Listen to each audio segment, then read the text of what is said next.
So we learned how to have a card selected from a fan. We'll call that the fan control.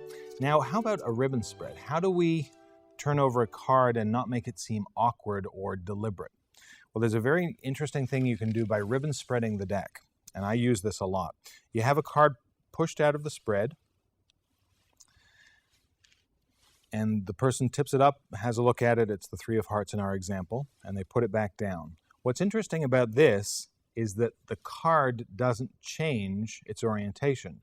The entire deck is going to change its orientation, and here's how.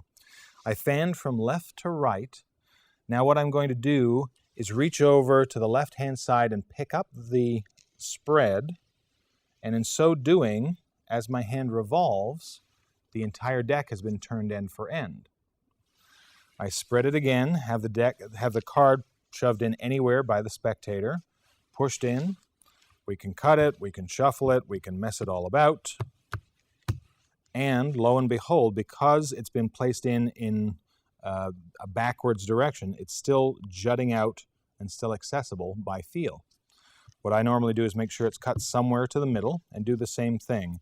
Lift off, which takes our selected card to the bottom. Shuffle cards, leaving it on the bottom.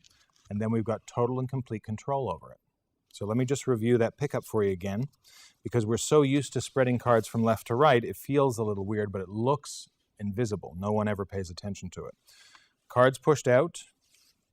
It's noted. Instead of picking up the cards and smushing them together, you reach over to the left-hand side, scoop up the deck, and untwist your arm.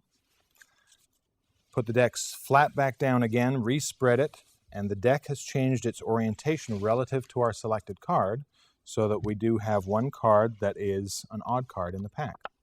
And that's a ribbon spread control that I think is really deceptive.